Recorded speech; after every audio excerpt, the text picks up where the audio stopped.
Ron Felton from Home Inspection Services in Stockton, California, and we're just doing a little bit of home maintenance tips for you here today in the bathroom, and you caught me in the tub.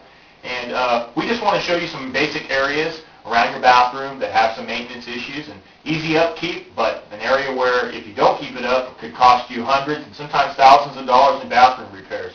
So we're going to talk basically about the seal around your tub, between the tile, or if you have a shower stall, between the tile and the tub, areas in the corners where it have a tendency to crack, and also sealing around downspouts and your faucet to make sure that water's not getting back behind the wall, because obviously if it did, then you would never know it, and it would just be prolonged maintenance issues, and eventually you would have some sort of dry rot problem. So why don't you come a little closer and we'll take a look here. One of the first areas that we're talking about is just the seal right around the edge of the tub.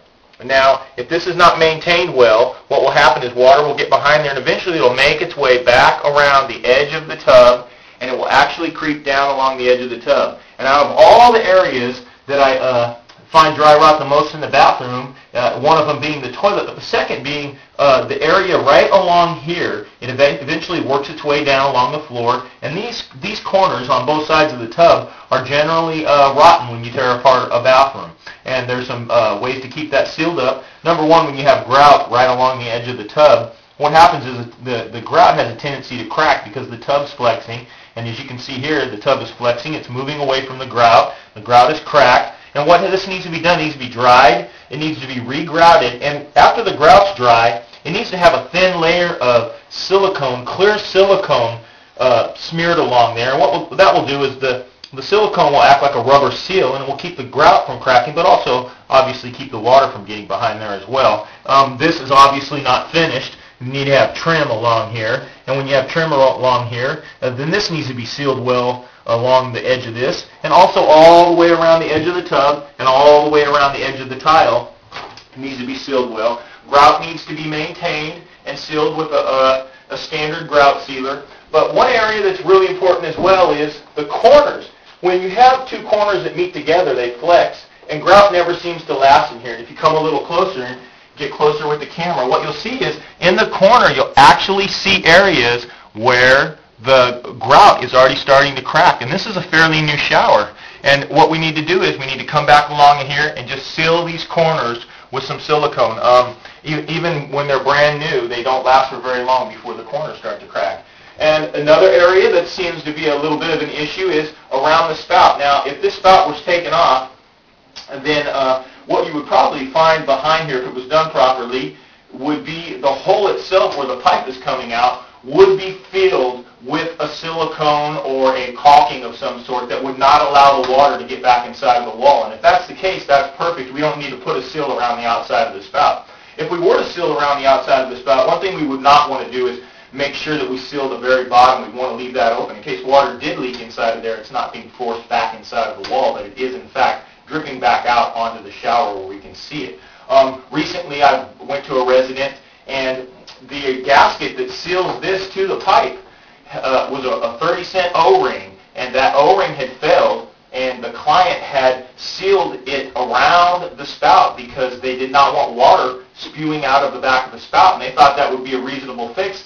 But instead what it was doing was forcing the water back into the wall. By the time that I was called out to the residence, water was spewing out the other side of the wall and obviously flooding underneath the tub as well. It was on a concrete slab, so it wasn't such a potential for dry rot. But this is on a raised foundation, this home, and there's wood under there, and when water gets under there, it spreads out very quickly. Another area, this particular faucet has a foam gasket behind it, but we need to make sure that this area is maintained well, and if the foam gasket were to fail, we need to make sure that we seal around here. The handle can easily be taken off, this can be unscrewed, and the cover can be taken off, and with a flashlight we can visually inspect these areas. Even a homeowner with some basic knowledge and a Google connection, or of course you can go to my website and email me, and you can find those tips anytime you want, and make sure that area is sealed as well. Another area is right here.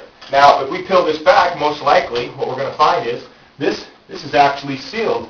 And it's not sealed as well as it could be, but we would want to make sure that this hole is filled with some type of caulking or something to prevent water from getting in there. I know obviously the shower's not used in this area very much, so it doesn't have the potential. The higher you get, the less potential there is for water problems. One more area that we can discuss just real quickly, and then I'm going to let you go for today, is the area around and behind your toilet.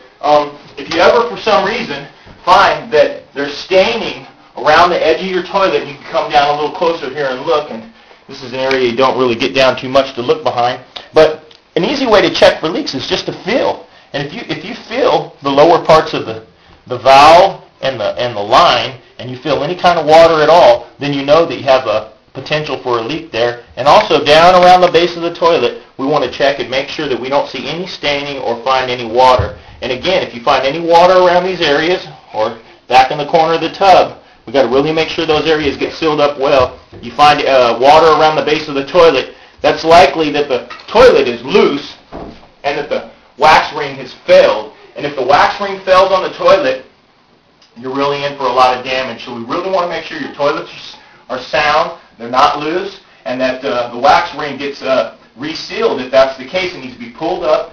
Very, very easy project. Pull the toilet up, replace the wax ring, resecure it, and save yourself a bunch of money down the road. And thanks for hanging out with us, and we'll be back again in another day or two to show you a couple more tips. Have a good day.